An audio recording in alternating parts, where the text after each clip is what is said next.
550 years ago, Europeans, using new types of sailing ships, were just beginning to explore the world. Way back then, European people didn't know the continents of North and South America even existed. And likewise, the people of North and South America knew nothing of the world's other continents. The reason for this was quite simple. Up until that time, they had been afraid to cross the mighty oceans that cover most of our planet. But in 1492, things really began to change when this man, named Christopher Columbus, sailed across the middle of the Atlantic Ocean.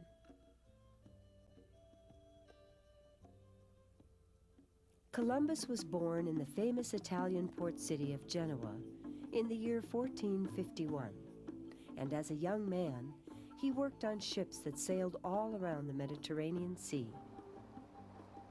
When Columbus was young, the small European country of Portugal, whose southern coastline is seen here, had the world's best explorers. They were the best because they had the world's finest ships and navigational instruments. And for many years, before Columbus was even born, they had been sending ships down the coast of Africa, trying to find a sea route to India.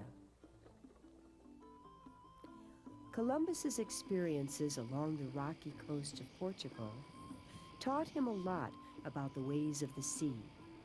As a matter of fact, the first time he ever came to Portugal was when he washed up on the beach not far from the fort seen here. After that, Columbus decided to stay in Portugal, and it wasn't long before he got a job on a Portuguese ship that took him far to the north, to Ireland and to Iceland.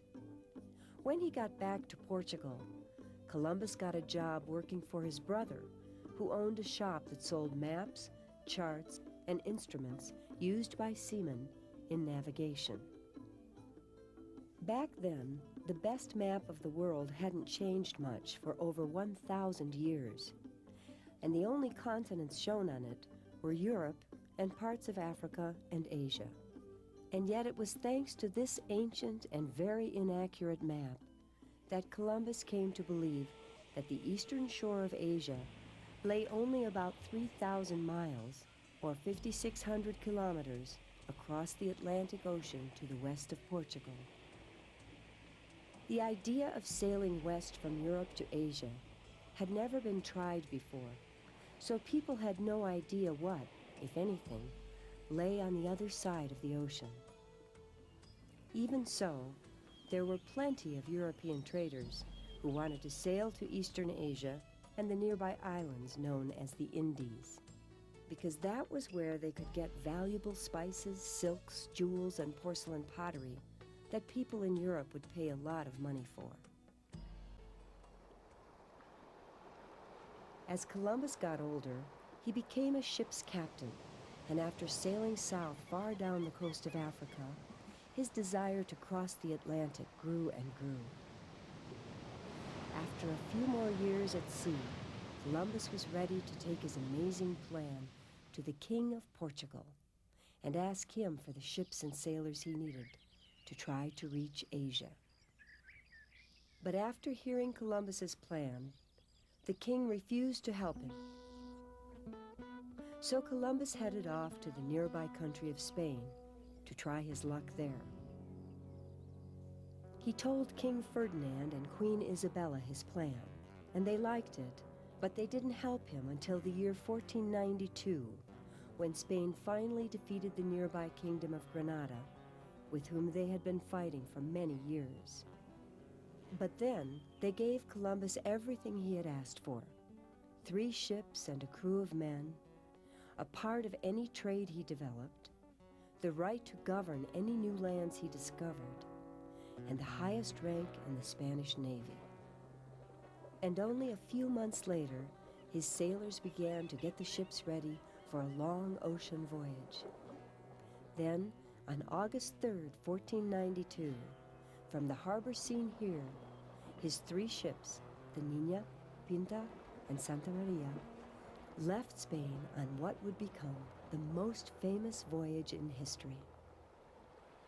And soon they headed west into the Atlantic Ocean, where no one had ever gone before. As they slowly sailed on, the weather stayed good and the ocean stayed calm. But after 3 weeks at sea, they still hadn't seen any land, and the sailors started to think Columbus was wrong about how far it was to Asia. Some of them worried about sea monsters, or that the world might be flat and they would sail off its edge.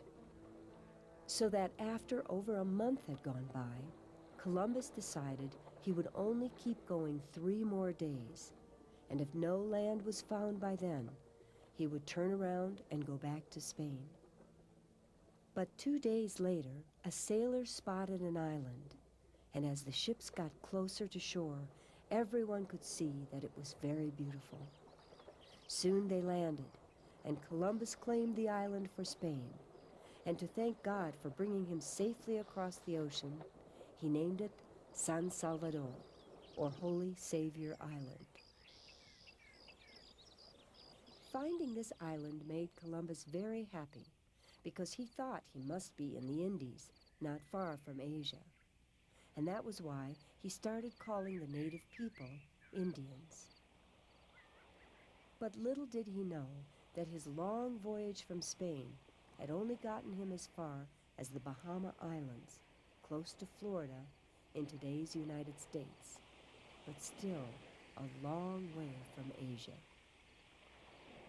Columbus soon left San Salvador to search for the mainland of Asia, and in a short time he came to a huge island that today is called Cuba. Cuba is so big, Columbus didn't even know it was an island. He thought it could be Asia, so he sent men inland to find Beijing, the capital of the Asian country of China. But instead of finding Beijing, all they found were native villages and jungles. Columbus kept exploring, but on Christmas Day his ship, the Santa Maria, got wrecked on some rocks off the coast of another island they had named Hispaniola, or the Spanish island. They were able to save a lot of things from the ship, so Columbus decided to build a fort there and to search for gold in the nearby rivers. And when he actually found gold, Columbus decided he should leave 40 men behind and go back to Spain to show the king and queen the gold and some of the other things he had discovered.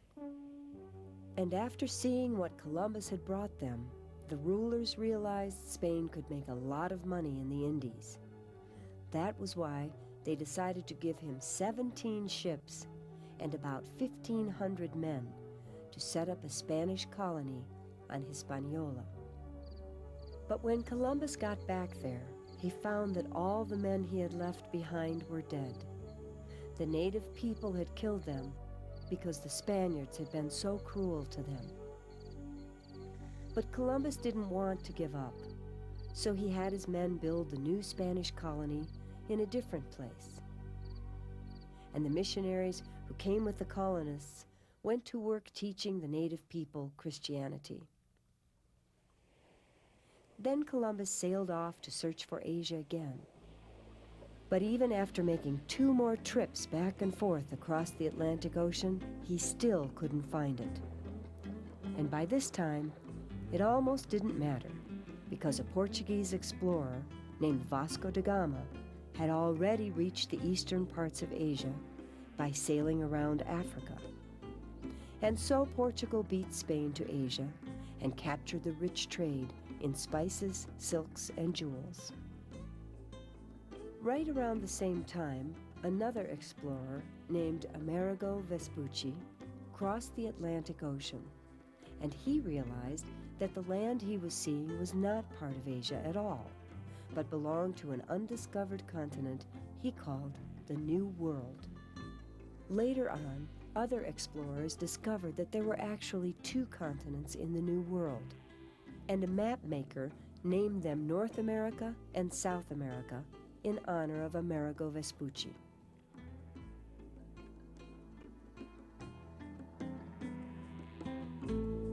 even though Christopher Columbus died without realizing he had found a new world, he is still one of the most important people in history, because Columbus was the first person to sail across the middle of the Atlantic Ocean and to discover good sea routes between Europe and the Americas, and because he was also the first person to found European colonies in the New World. The changes begun by Columbus were mostly good for the huge numbers of Europeans who settled in the Americas and got rich on gold and farmland. But they were mostly bad for the Native Americans who lost both their land and their lives to their new European rulers. The changes were also bad for the millions of Africans that were brought to the New World to be slaves. And it is amazing to think that all of these things began because of the explorations of just one man named Christopher Columbus.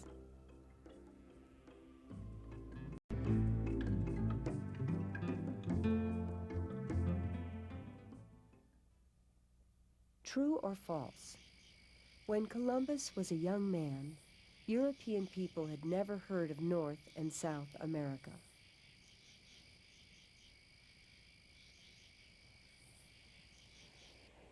True or false? Columbus sailed back and forth across the Atlantic Ocean more than once.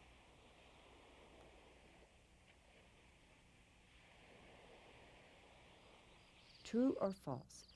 The King of Portugal paid for the ships Columbus used to cross the Atlantic Ocean.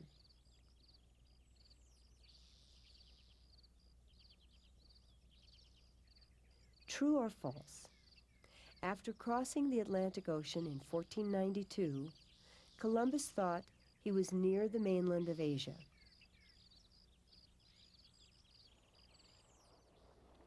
True or false?